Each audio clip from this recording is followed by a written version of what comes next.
귀로 듣는 미디어는 미오캣 148화고요. 전 진행을 맡은 이한입니다.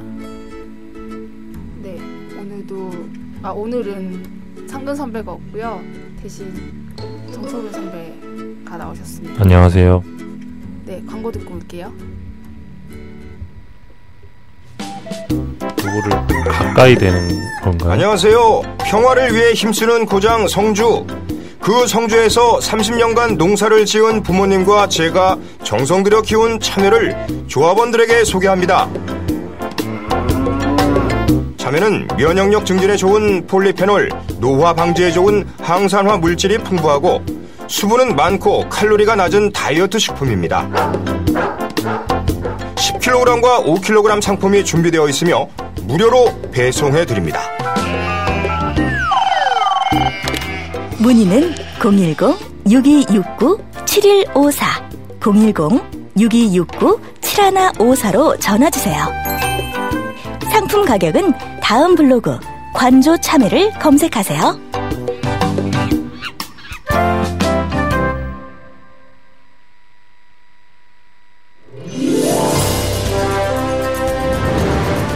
최상의 사운드와 경제적인 앰프 시스템, 유무선 마이크, 그리고 행사용 강의용, 연설용 기기와 이동식 앰프, 게다가 차량 선방용 기기와 노래방 기기까지.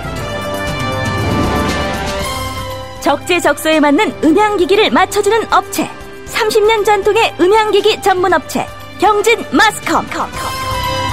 제품을 찾기 어려우신 분들에게 경진 마스컴이 가장 실속있고 알맞은 음향기기를 찾아드리겠습니다.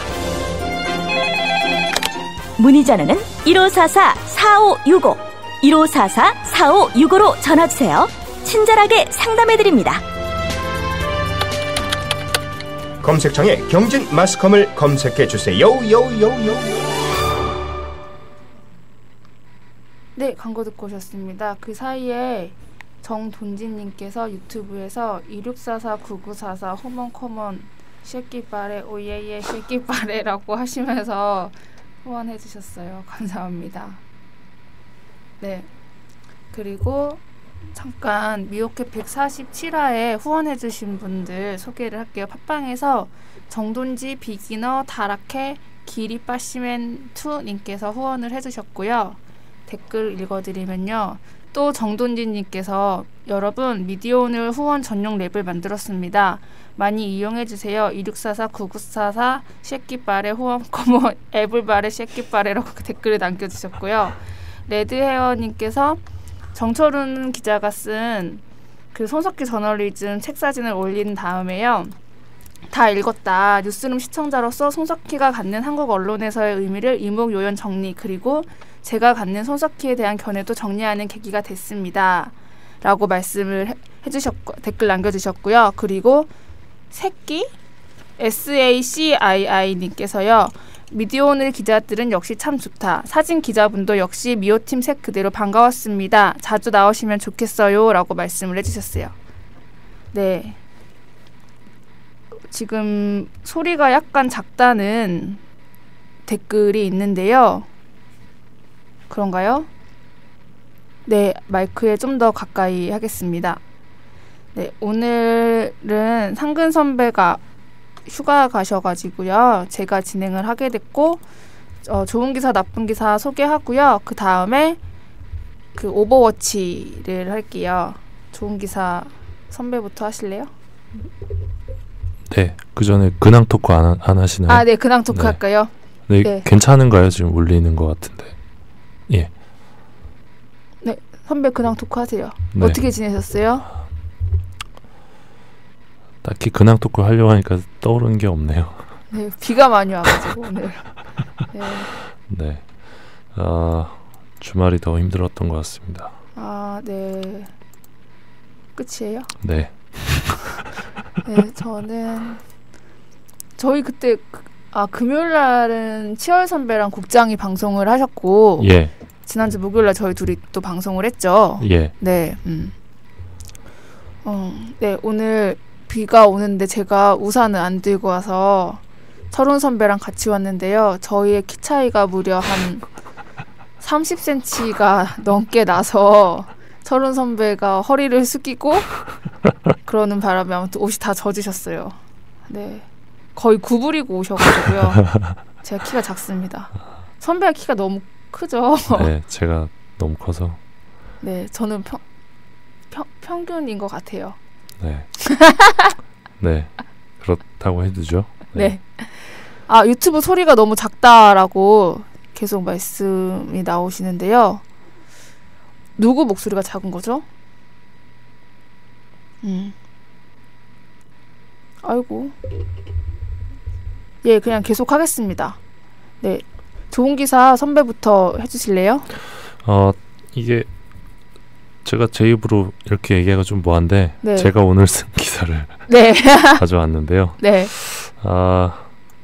지난주 월요일 날 그 문재인 대통령이 그 굉장히 좀 의미 있는 이 선언을 합니다. 네.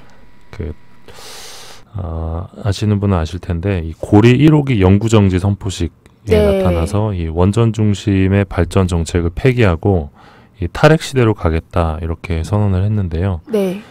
현재 원자력 에너지 비중이 2016년 기준 30.7%인데 이거를 2030년에 18%까지 낮추고 신재생 에너지 비율을 이제 현재 4.7%인데 이거를 20%까지 높인다. 네. 이게 현재 문재인 정부의 계획입니다. 네. 그래서 이날 이제 뭐 많은 이제 시민단체나 또 이제 탈핵을 좀 염원했던 분들이 좀 환영 입장을 냈는데 언론 가운데 이 현 정부의 탈핵 기조를 좀 우려하는 보도들이 좀 있더라고요. 근데 이게 단순한 우려라기보다는 네. 조금 뭐랄까요, 이게 좀 오보나, 네.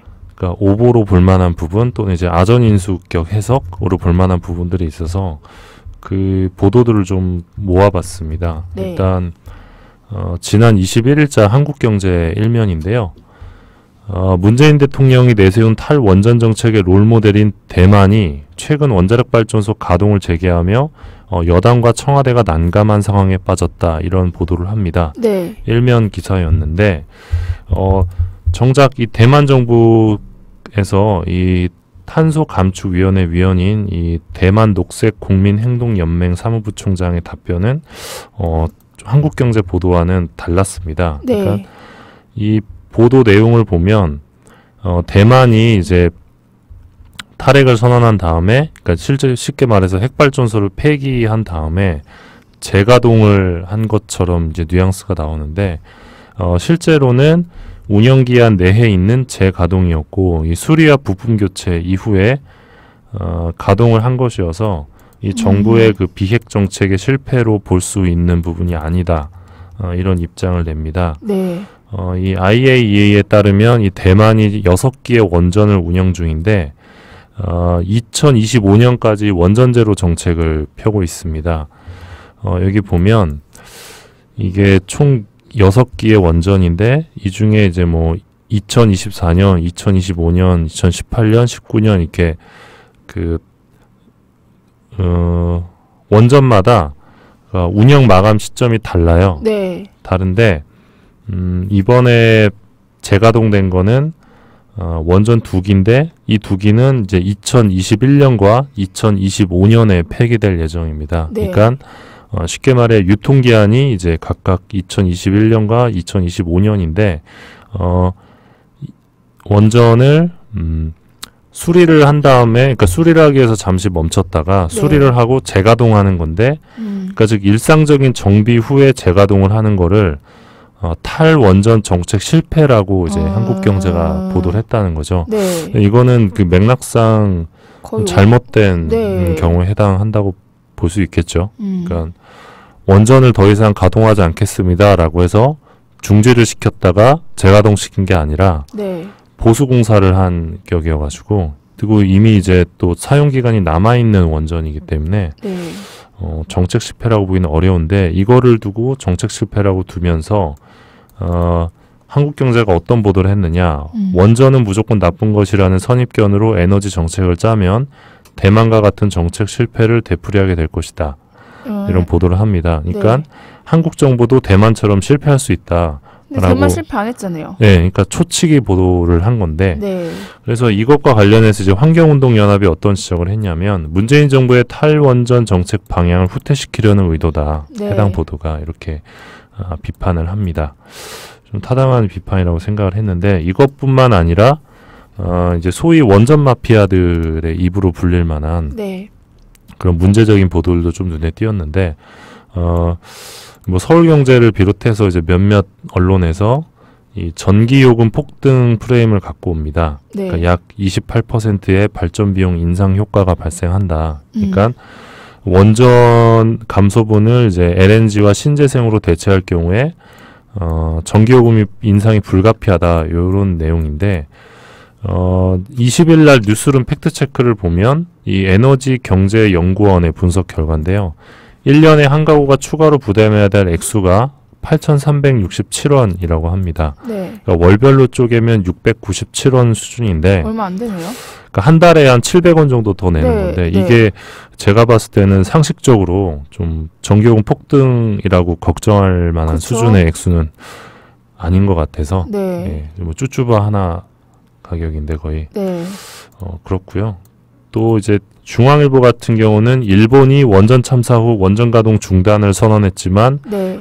그 5년 새 전기료가 20-30% 뛰자 원전 재가동을 추진하고 있다 이렇게 보도를 했는데 이것도 조금 맥락이 있습니다. 그러니까 일본이 현재 이 신재생 에너지 전력 생산 비중을 2030년까지 23% 이상 올릴 계획 갖고 있는데 이거는 네. 한국보다 높은 목표치입니다. 그리고 2011년 후쿠시마 사고 이후에 원전이 42기였는데 이 네. 중에 3기만 재가동하고 있는 상황이거든요.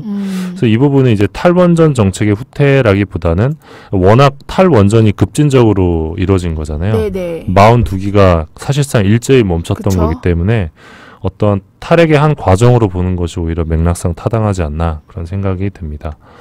그리고 조선일보 같은 경우는 23일자 사설에서 이 정부가 이 탈핵 기조와 맞춰서 이 정부의 산업용 전기료 인상 방침을 내니까 이 부분과 관련해서 기껏 어렵게 쌓아놓은 산업 경쟁력이 흔들릴 수 있다 이러면서 기업의 경쟁력이 떨어질 수 있다 이런 논리를 펴니다.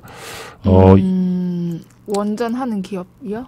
아니요, 그러니까 원전 부담을 줄이면 다른 데서 이제 뭐 재원을 충당해야 되는데, 네. 그러니까 돈을 더 끌어올 수 있는 방안으로 그 기업의 전기요금을 올린다는 건데 쉽게 말해서 이제 기업의 기업이 쓰는 전기요금을 올리지 않으면 이제 일반 사람들이 쓰는 전기요금이 상대적으로 더 많이 올라야 되기 때문에 현재 정부의 산업용 전기 값이 싸기 때문에 네. 이거를 올리겠다라는 방침입니다. 이걸 올려야 아무래도 그 일반 사람들의 전기료가 좀 안정적으로 네. 반영이 될 수 있기 때문에 그런 것 같은데 현재 이 2014년 기준 주택용 전기요금이 125.1원이고요. 산업용은 106.8원입니다. 그러니까 산업용 전기가 좀 더 싼데 한국은행 자료 기준 제조 원가에서 전기료 차지 비율이 평균 1.6%라고 합니다. 그래서 기업 경쟁력이 흔들릴 만한 수치인지 이 전기료 비중이 네.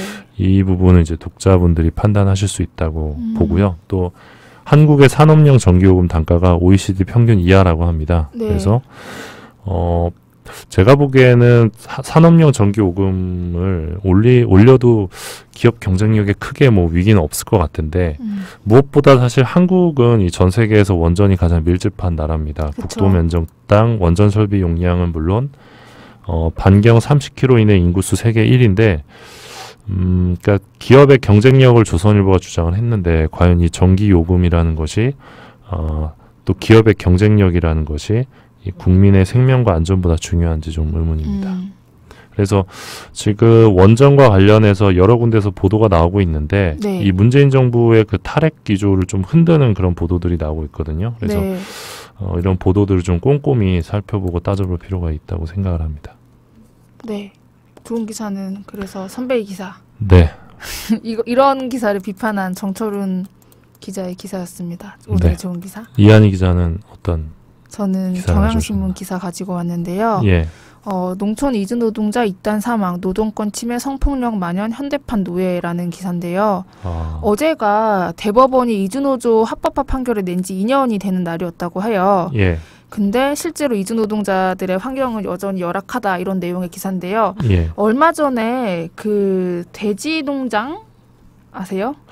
잘 모르겠습니다. 그 돼지들 키우는 예. 농장에서 보통 이주 노동자들이 많이 일을 하는데 여기에 똥을 한꺼번에 이렇게 치우나 봐요. 네. 똥을 이제 기계 호스 같은 걸로 빼서 치우는데 예. 이거를 치우다가 이제 이주 노동자들이 사망했죠. 4명이 가스에 중독돼서 똥 냄새, 똥가스? 네. 그게 엄청 지독한가 보네요. 그쵸. 돼지가 몇천 마리가 있으니까요. 4,000마리 돼지가 그 농장에 있었는데 네. 이게 그 똥을 이렇게 내려다 보내는 그 호스, 아무튼 거기가 막혔대요. 원래 기계로 해야 되는데 그래서 사람이 가다가 아무튼 그 가스 때문에 4명이 사망한 사건인데요. 계속 마시다 보니까 뭔가 그 순간만, 딱 그 한순간에 계속 진짜요? 마신 게 아니라 그 순간에 가스에 질식돼서. 네. 아이고. 네, 그렇습니다. 5월 달에 있었던 일이고요. 예. 그래서 아직까지 이런 일이 되게 많다 이런 내용인데요. 보면은 근로계약서를 쓰는데 사실 근로계약서를 노동자와 사용자가 같이 쓰잖아요. 근데 이주 노동자 같은 경우는 한글도 잘 모르고 하니까 주로 사용자가 써서 이제 그 노동부에 제출을 한다고 하네요. 근데 여기에는 예. 오전 7시, 그러니까 근로계약서에는 뭐 하루에 8시간만 일한다라고 되어 있지만 실제로는 하루에 8시간 일하는 게 아니라 하루에 뭐 12시간 이상씩 일하는 일도 비일비재하고요. 예. 그리고 이제 또 보면은 이주노동자들이 보통 최저임금을 받잖아요. 최저임금을 받는데 이 최저임금이 올라서 지금 130만 원 정도라고 해요. 하루에 10몇 시간 일해도 8시간 일한다고 쳤을 때. 예. 근데 문제는 이분들이 살 데가 없잖아요. 그래서 이분들이 어디 사냐면 이 농장에 살아요. 농장에 사는데 농장에서 거주비를 따로 받아요. 아이고.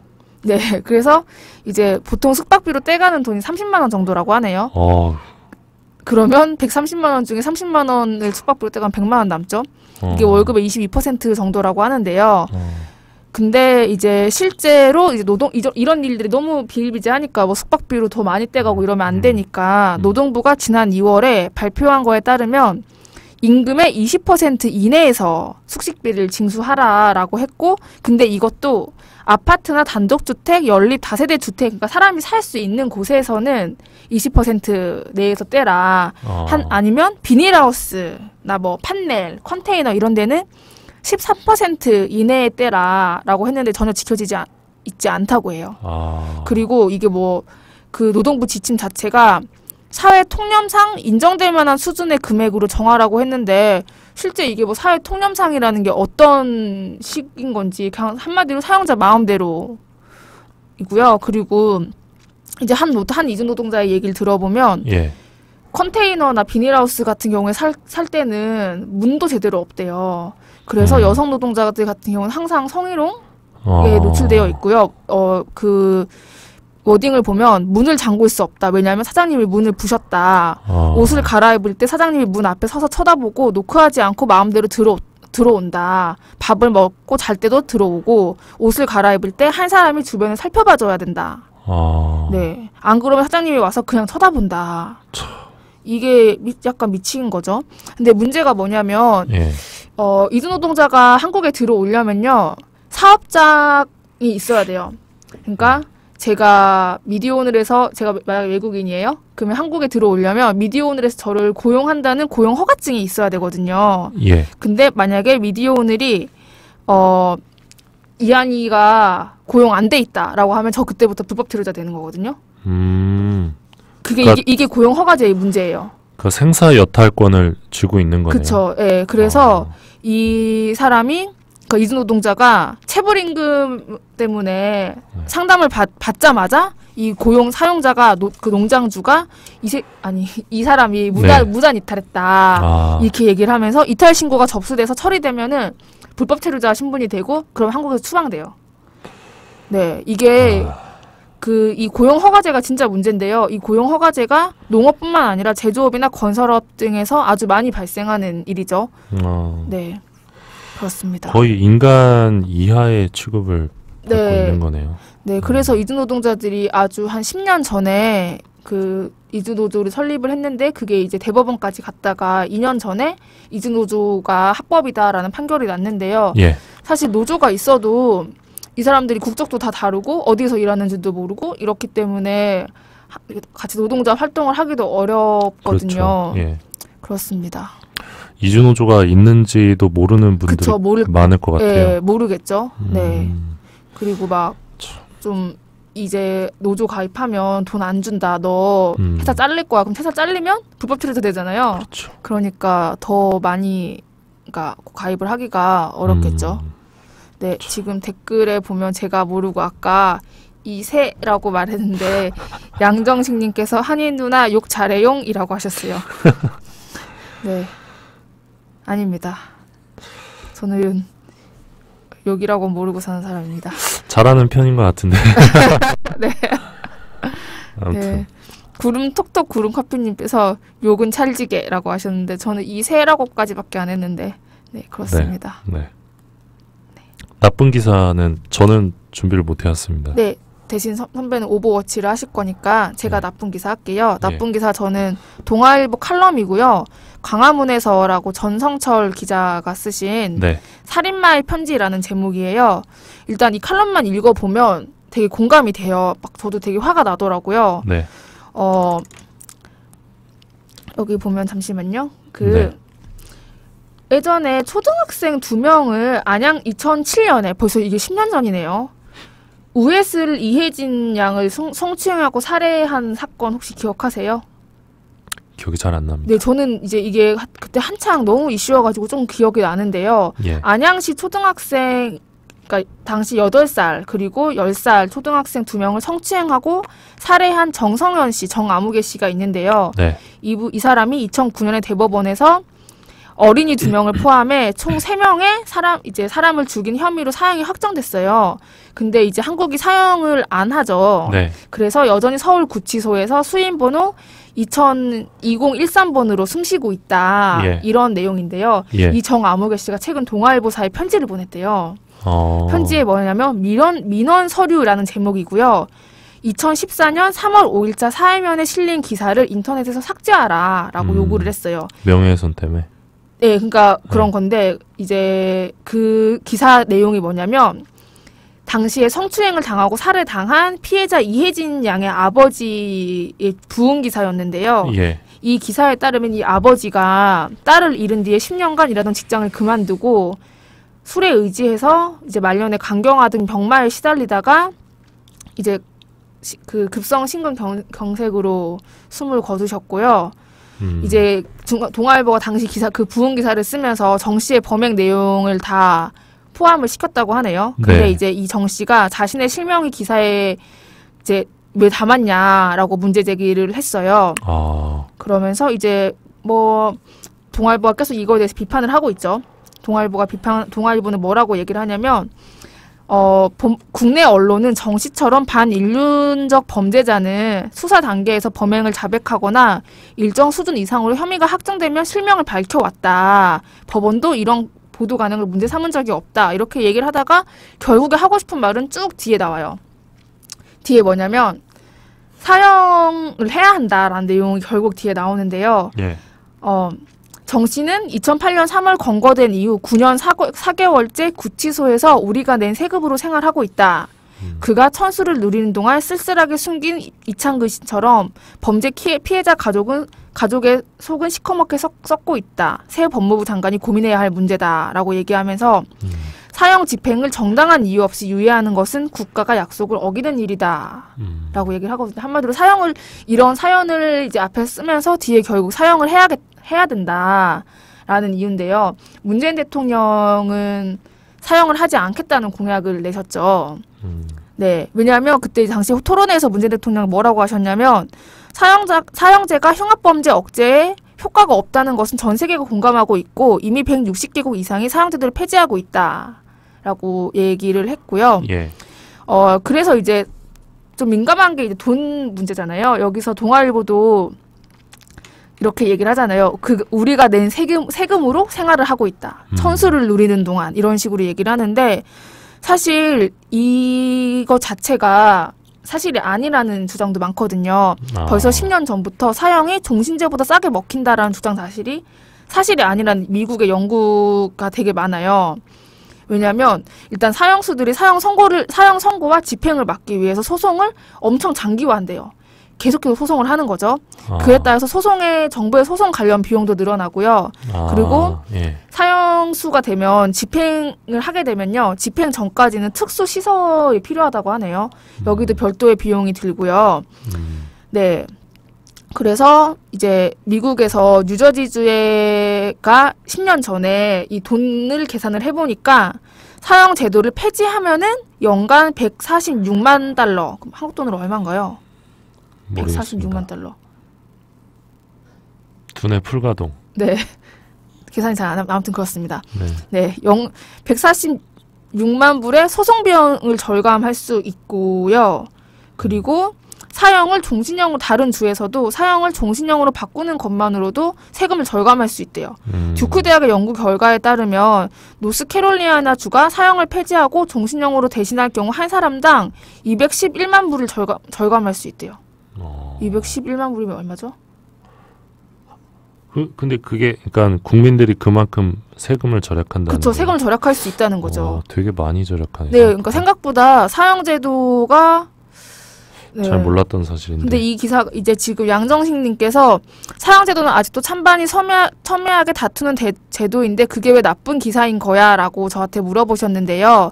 이게 왜 나쁜 기사냐면 사형제도를 찬성을 하려면 이에 따른 근거를 조목조목 대야 된다고 저는 생각을 해요. 근데 이 기사에서는 되게 감성만 자극하고 분노만 자극하면서 사형을 해야 된다. 그리고 뭐 우리의 세금이라고 하는데 실제로 사형제가 더 세금이 많이 집행된다는 내용도 전혀 없잖아요. 그리고 실제로 사형제도의 가장 큰 논란은 윤리적인 문제인데 국가가 사람의 목숨을 뺏을 수 있냐라는 철학적인 문제이잖아요. 네. 이거를 그냥 한 사형수가 뭐 나쁜지 당연히 분노하죠. 당연히 분노하는데 저는 오히려 종신형이 더 무서운 거라고 생각하거든요. 그 단칸방 같은 데서 몇십 년 동안 살아야 한다는 게. 그래서 이런 식의 논리 전개는 좀 나쁘지 않나라는 생각이 들어서 이거 나쁜 기사를 가져왔어요. 어떻게 생각하세요, 선배는? 저도 사형제도를 실시하는 것보다 실시하지 않는 게 더 사회적으로 유익하다고 생각합니다. 그리고 흉악범들이 존재하는 것도 사실인데 정말 간혹 가다가 누명을 입은 흉악범들도 있습니다. 아, 그쵸. 네. 그러니까 제가 오버워치에서 다뤘는지 안 다뤘는지 모르겠는데 그 살인범이었다가 누명을 벗은 사례도 있거든요. 이 경우에는 뭐 아주 극히 소수라고 하더라도 그건 드러난 것일 뿐이고 드러나지 않은 거는 또 다르잖아요. 네. 그 뭐 이번에 영화로 나왔었던 그 재심, 그쵸. 그것도 그렇고. 근데 이제 그게 어떤 만약에 사형으로 정말 만약에 이루어졌다면 그건 우리가 되돌릴 수 없는 건데 과연 우리에게 그런 판단을 내릴 수 있는 자격이 있는 건지 그게 좀 의문이에요. 그리고 아까 문재인 대통령도 말씀하셨다고 하지만 사형제도가 있다고 해서 범죄율이 줄어들 것 같지는 않습니다. 중국 같은 경우를 봐도 중국에서는 계속 죽이잖아요. 아, 네, 맞아요. 그쵸. 계속 죽이는데 계속 죽여도 계속 죽여야 되는 애들이 나오거든요. 네, 맞아요. 그거는 근본적인 답은 아닌 것 같습니다. 네.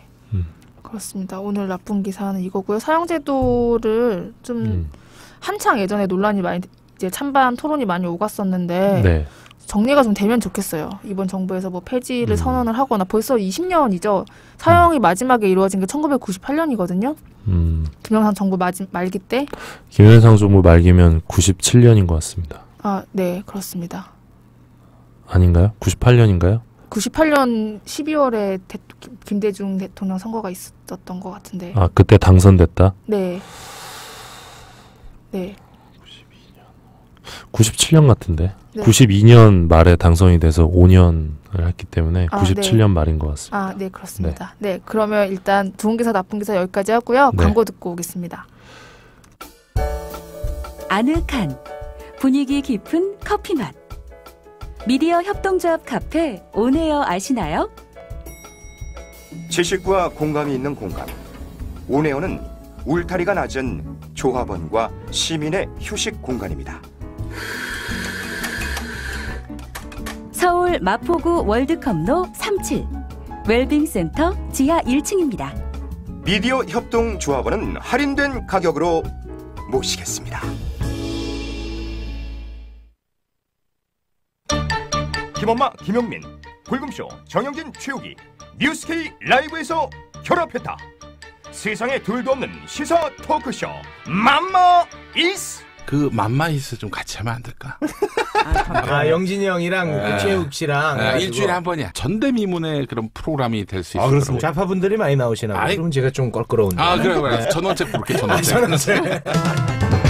다른 것은 잊어라. 맘마이스는 세상에 단 하나뿐. 엄숙주의와 정치공학을 떨치고 오직 시민의 상식으로 세상을 바라보는 맘마이스. 매주 월요일 저녁 공개 녹화합니다. 아빠는 가라 맘마이스. 네, 광고 듣고 오셨습니다. 오늘도 장수 코너 맞죠? 오버워치. 네. 네, 오늘 오버워치 해주세요. 박원순 시장 관련한 거라고. 예, 박원순 서울시장과 관련된 두 가지 오보를 가져왔는데요. 네. 하나는 조선일보, 하나는 문화일보입니다. 일단 조선일보 오보부터 좀 보면 2012년 5월 15일입니다. 벌써 5년 전이네요. 시간 빠르네요. 시간 진짜 빠르네. 와. 네. 2012년 5월 15일이면 제가 결혼하기 직전이네요. 네, 그때가 좋았는데.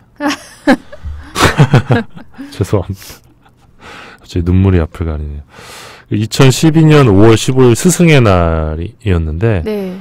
이날 서울 대방동 강남중학교를 방문한 박원순 시장이 이런 말을 했다고 합니다. 학교 폭력 참 이해가 안 가요. 그건 전적으로 선생님 잘못이라고 생각합니다. 이게 이제 조선일보 단독 보도로 나오는데 네. 학교 폭력이 전적으로 선생님 잘못이다라는 발언인 거죠. 네. 이걸 두고 조선일보가 이 스승의 날 학생들 앞에서 학교 폭력을 일방적으로 이 교사 탓으로 돌린 박 시장의 발언이 적절했느냐는 지적이 나오고 있다, 이렇게 보도를 합니다. 네. 그리고 운동이 특기인 학생들에게 공부를 시키고 못하면 열등생 취급하는 게 문제라고 한 이 박원순 시장의 발언을 두고서도 학교 교사들이 개개의 학생들의 특기에 맞춰 재능을 키워주는 게 중요한데 이를 일방적으로 공부라는 틀에 가둬두기 때문에 학생들이 좌절하고 네. 학교 폭력이란 사태까지 빚어지게 됐다는 취지라고 또 이렇게 발언을 아주 멋지게 또 해석을 하십니다. 네.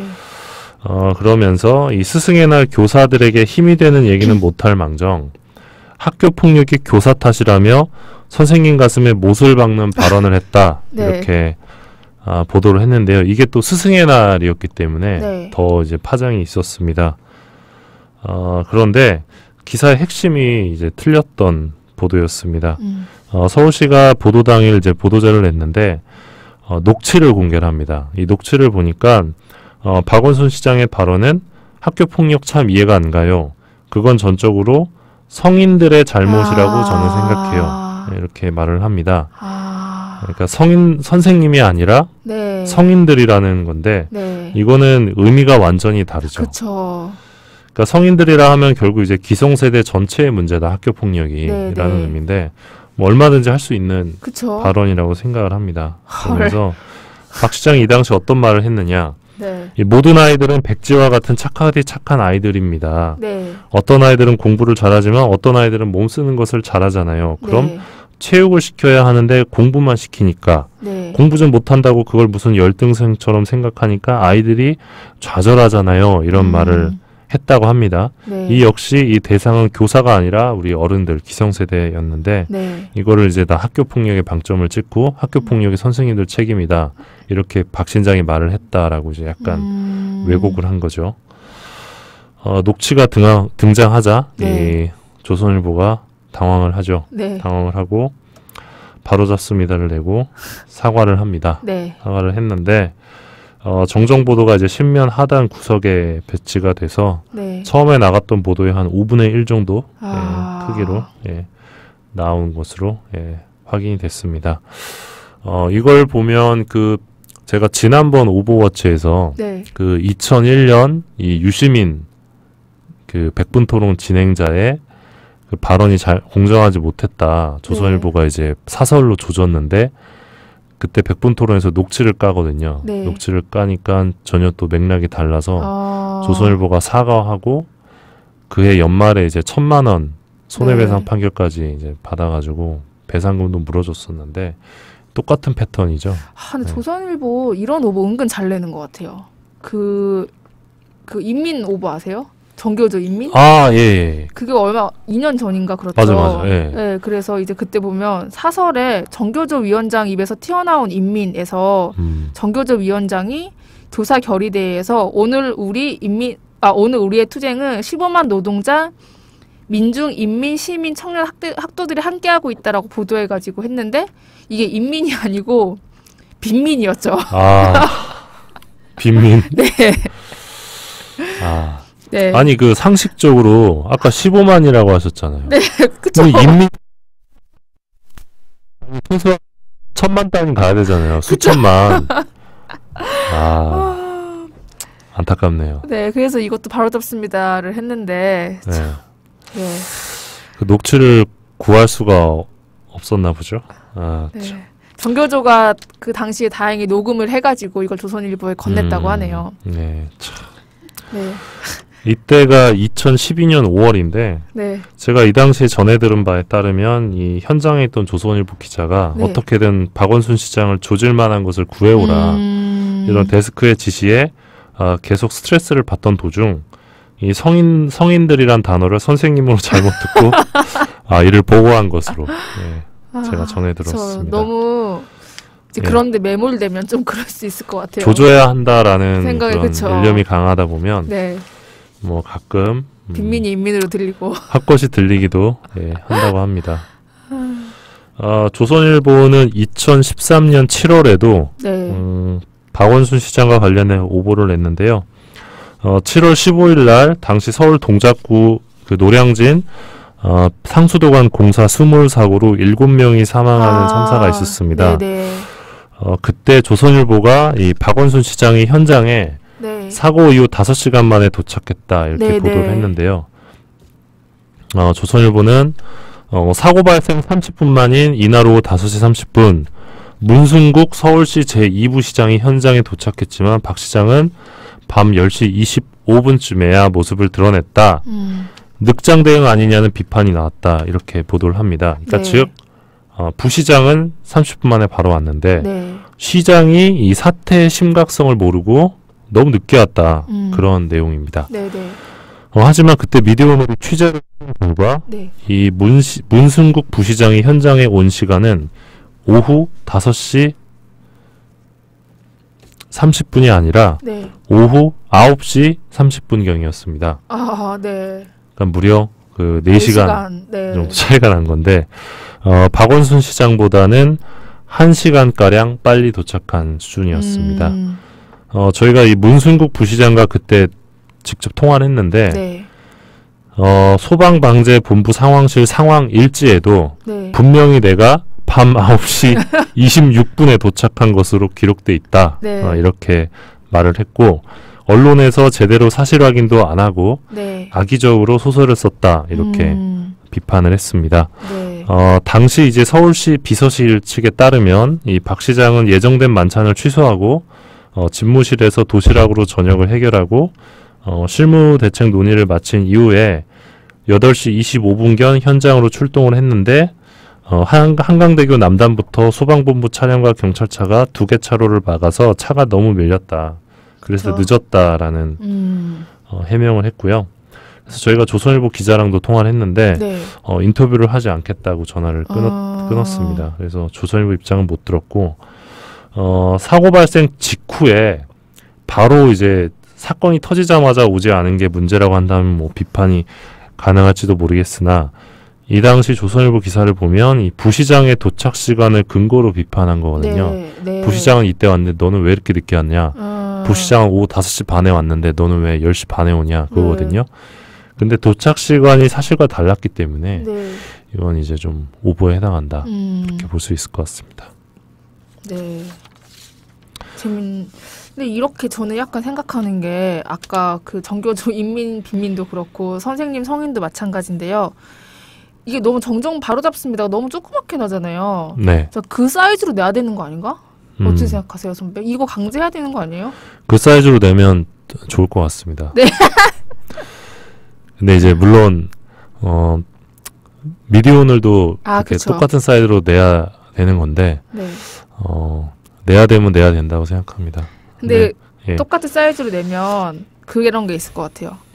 그 내용이 엄청 원래 기사는 두절두절 썼는데 바로 잡습니다는 사실 별로 할 말이 없잖아요. 네. 그냥 바로 잡습니다. 죄송합니다. 네. 이게 끝이기 때문에 내용이 길어지면 아무래도 경위서 형태가 되겠죠. 그러면서 네. 이러이러한 과정으로 취재 실수가 있었고 그래서 사과드립니다. 괜찮네요. 네, 근데 사실 그런 측면에서 보면 그 좀 분량이 늘어날 필요가 있습니다. 네, 괜찮은 것 같아요. 그 예전에 그 조선일보가 일면에서 사진 오보 낸 적 있잖아요.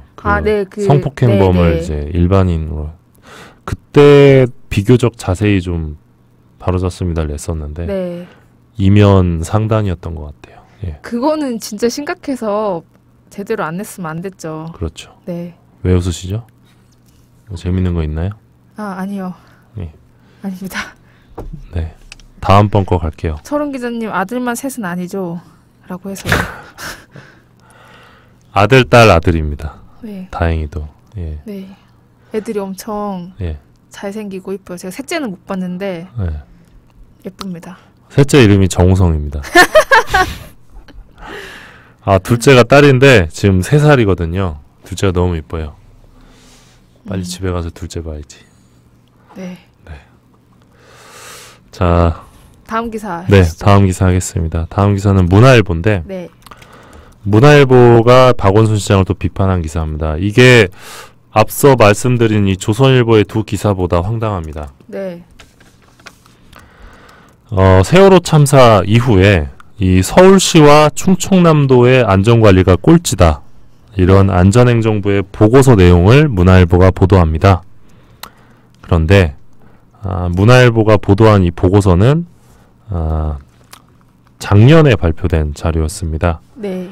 그러니까 쉽게 말해서 문화일보는 이 보도를 2014년 5월 9일에 합니다. 네. 근데 이 자료는 2013년 9월에 나온 자료였습니다.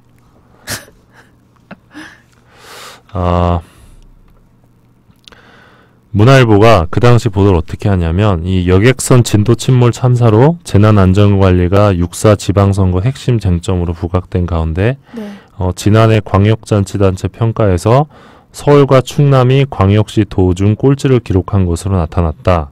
그러면서 9일 안전행정부가 정부 업무평가 기부법에 따라 발표한 이 결과에 따르면 서울은 안전관리 분야에서 69.9점을 받아 최하위를 기록했다.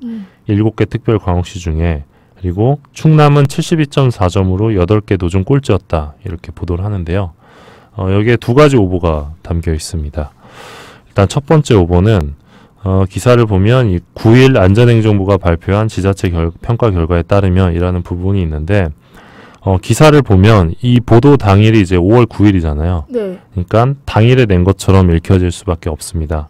근데 사실이 아니었고 안행부가 바로 낸 해명 자료를 보면 2012년 지방자치단체 업무 추진 실적에 대해 2013년 합동평가를 실시했고 그 결과를 2013년 12월 18일 안전행정부에 게시했는데 안행부는 이 사실을 5월 9일에 별도로 발표한 적이 없다는 겁니다. 어. 예. 일단 그렇고 네. 두 번째 오보. 서울시에 따르면 정부 합동평가는 국가가 위임한 사무에 대한 평가로 이 지방자치단체의 자치사무는 제외된 것이라고 합니다. 즉 전반적인 자치단체의 행정 능력을 평가한 자료라고 볼 수가 없는데 서울시는 일부 국가 위임 사무만을 대상으로 한 평가를 가지고 서울시의 안전관리 능력으로 발표하는 것은 오해를 줄 수 있다 이렇게 주장을 합니다.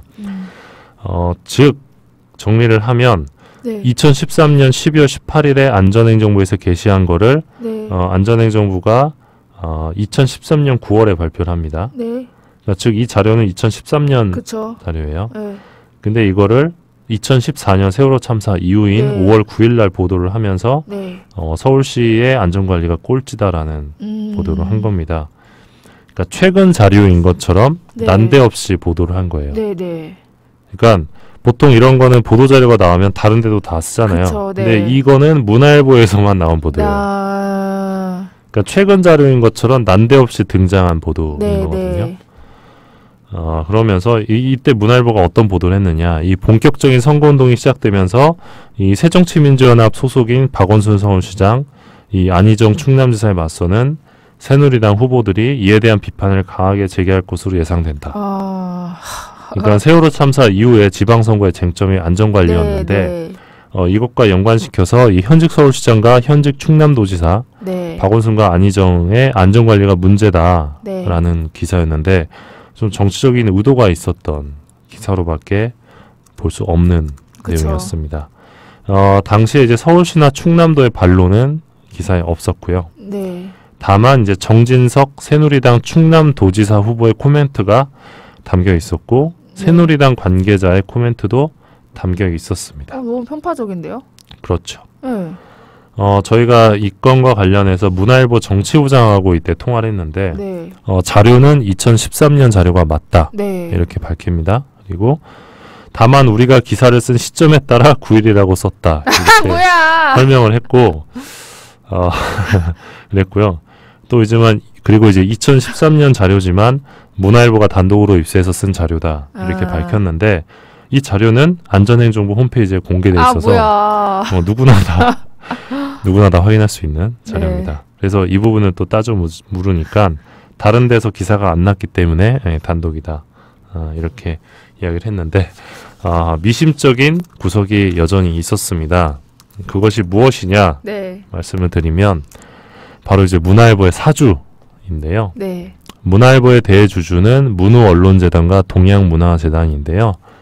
이 두 재단이 각각 30%씩 문화일보 주식을 갖고 있습니다. 네. 나머지 40%는 문화일보 사주조합이 갖고 있는데 그럼 결국 이제 문우언론재단과 동양문화재단 얘네가 이제 합치면 60%니까 얘네가 짱인데요. 네. 얘네 이 두 재단을 어디서 출자했느냐? 현대중공업입니다. 그러니까 원래 문화일보는 현대 거였죠. 그쵸, 정주영이 네. 만든 건데 뭐 이런 식으로 이제 위장을 한 거죠. 약간 세탁을 한 건데 그 당시에 2014년 서울시장 선거 새누리당 후보 정몽준이었죠. 네. 그러니까 어떻게 보면 박원순의 그쵸. 적수였는데 네. 정몽준은 현대중공업 회장 출신이었죠. 네. 사실상 문화일보와 특수관계였던 네. 거죠. 그래서 저는 그 당시 이 보도를 보면서 문화일보와 현대가 좀 뗄 수 없는 관계라고 고려한다면 좀 박원순 시장에게 불리하고 정몽준 후보에게 좀 유리한 기사를 생산하기 위한 의도가 해당 보도에 있지 않았겠느냐라는 추정을 하고 있습니다. 네. 네. 어떻게 보세요? 그랬을 것 같은데요. 그리고 문화일보는 좀 그런 게 있어요. 이게 석간이다 보니까 좀 사람들의 이렇게 주요 시선에서 약간 벗어나 있어요. 약간 그런 것 같아요. 제 생각에. 왜냐면 미디어오늘도 아침 신문을 주로 보고 평가를 할 때가 많은데 네. 문화일보는 좀 이제 사실 문화일보가 나올 때쯤이면 미디어오늘도 그렇고 다른 회사 기자들도 열심히 일할 때인 시간이라. 그렇죠. 근데 이제 그 종합일간지 기자들 같은 경우는 문화일보 석간을 꼭 챙겨보더라고요. 거기에 나오는 사회부 기사나 이런 것들 챙겨서 2시 보고 아, 네. 종합일간지 사회부 기자들은 주로 이제 2시 보고를 하잖아요. 네, 네. 그때 이제 문화일보 기사를 체크를 하는데 네. 만약 이런 것들이 있으면 이제 뭐 2시 보고에 보고를 할 수도 있고 그러니까 문화일보 기사가 좀 받을 만한 기사다라고 하면 네. 그 다음날 종합일간지에 이제 실리거나 네. 그날 그 뉴스 그 메인 뉴스에 실리겠죠. 방송사 메인 뉴스에. 네. 근데 이제 이 경우에는 제가 알기로 이제 받은 것도 별로 없었던 네. 것으로 기억을 그럴 하고 것 있는데 그러니까 몇 년 전 자료를 가지고 이렇게 최근 자료인 것처럼 써가지고 누구나 최근 자료인 것처럼 오해할 수밖에 없게 썼던 부분이라 네. 이거는 이제 조금 의도가 좀 의심스러웠던 네. 기사에 해당합니다. 결국 박원순 시장이 좀 피해를 본 셈인데 예. 그럼에도 불구하고 재선을 하셨죠. 예. 네. 예. 윤창중 그 요킴님께서 우킴님께서 윤창중 선생이 문화일보 출신인 걸로 보면 수준 나오는 거지. 윤창중 문화일보 출신이죠. 아, 윤창중 씨는 언론사를 여러 군데 맞아요. 다녔는데 네. 처음에는 제가 알기로 한국일보 출신으로 알고 있고요. 진짜요? 네. 그 저희 미디어오늘 전 대표이사죠. 신학님 대표이사가 네. 한국일보 출신인데 네. 그 같이 회사를 다녔었다고 들었습니다. 윤창중과. 예. 윤창중과 얼마 차이 안 난다고 들었는데 네. 거기 있다가 이제 세계일보 창간할 때 세계일보로 넘어간 걸로 알고 있고 세계일보에 있다가 이제 정치권으로 네. 제가 기억하기로는 김영삼 정부 때 무슨 청와대 행정관 같은 걸로 들어갔던 걸로 기억을 하고 노태우 정권 말기 때 청와대 대통령 비서실 정무수석 비서실 행정관. 네, 네. 그랬군요. 네. 네. 그랬다가 다시 돌아온 다음에 문화일보. 다시 돌아와서 이제 그 이회창 맞아요. 대선 캠프에 들어가서 특보 같은 걸 합니다. 네. 그랬는데 그 잘 안 됐죠. 떨어져가지고 네. 그때 이제 문화일보 논설위원으로 갔던 걸로 그쵸. 알고 있습니다. 맞아요. 예, 그래서 전형적인 이 폴리널리스트인데. 그쵸. 네. 요새 뭐 하시는지 모르겠네요. 뭐 어딘가에서 또 유튜브 하지 않을까요? 이 제2의 정규제 TV를 꿈꾸며. 네. 예. 네, 그러시든 말든 관심을 꺼야겠습니다. 네. 네. 다 했습니다. 네. 오늘의 오버워치 재밌네요. 네, 그리고 우킴님께서 아까 이한희 기자님 목소리 너무 귀엽이라고 하셨어요. 제가 네. 어제 무슨 이벤트 전화를 받았는데 저한테 뭐 당첨이 됐대요. 그래서 네 이렇게 했는데 마지막에 나이를 물어보더라고요. 그래서 제가 네. 나이를 말하니까 깜짝 놀라면서 목소리가 너무 앳되세요 이렇게 해가지고 내 목소리가 그렇게 어린가? 라고 생각했어요. 사무적인 멘트입니다. 네. 가끔 저한테도 대학생 같다고 하는 분 계세요. 다 그 실적 올리려고 그러는 거예요. 그래요? 네. 괜히 좋아했네요. 네. 하지만 57분 정도에 마무리를 해야 되는 거죠. 사무적인 멘트였다. 네, 4분 정도 남았는데 네. 무슨 얘기 할까요? 오늘 상무 선배 왜 안 오셨어요? 휴가 중이시잖아요. 네. 네. 그렇군요. 네. 어디 가셨나? 뭐 그건 개인 사생활이니까. 네. 네. 네, 마녀님께서 그 선배가 네. 얘기한 거에 대해서 팩트폭력이라고 했어요. 예. 네, 저한테 팩폭하셨습니다. 네. 철운 선배 전돈지님께서 철운 기자님 책 이벤트 좀. 제 이벤트요? 네, 이벤트 하나요? 그거 저기 회사에서 해야 되는 거 아니에요? 네. 아직 뭐 얘기가 없는 것 같던데. 네, 뭐 미디오늘 뭐 페이스북 이런 데서 보시면 알 수 네. 있을 것 같아요. 네. 회사가 제 책을 구매해서 이벤트를 하면 되는데 네. 제 책을 구매를 안 하고 있습니다. 회사가. 근데 네. 제가 이제 회사에 줄 책이 없어서 네. 네. 저도 이제 증정본을 다 고마운 분들에게 뿌려가지고 네. 네. 다 없습니다. 후배들에게 다 똑같이 써서 주셨죠. 애정하는 후배에게 이렇게. 정말 애정해서 쓴 네, 겁니다. 다 똑같습니다. 네. 네. 네, 그리고 레드헤어님께서 네. 자기도 이제 목소리가 어려서 누가 엄마 계시니? 이렇게 물어보신다고. 진짜 제 친구도 이런 애 있어요. 네. 헐. 네, 그렇습니다. 목소리가 제 친구 중에 진짜 둘리 같은 목소리 있는데요. 걔는 누구 찾아오잖아요. 막 누가 이렇게 문 두드리면 그냥 엄마 없어요 이런대요. 아직도. 30대인데. 아, 네. 제가 딴 얘기인데 취재하다가 그 취재원의 목소리를 듣고 네. 빵 터진 적이 한 번 있는데 네. 박노자 교수. 저도요. 완전 충격이었어요. 네. 약간 이런 말하기 좀 그런데 약간 음파가 이렇게 약간 이런 되게 높은 진짜 뭔가 좀 따라하기 좀 힘든데. 네, 인간 보통 사람의 음역대가 아니에요. 네. 그러면서 이제 당신들의 대한민국에 대해서 아주 진지하게 얘기를 하시는데 네.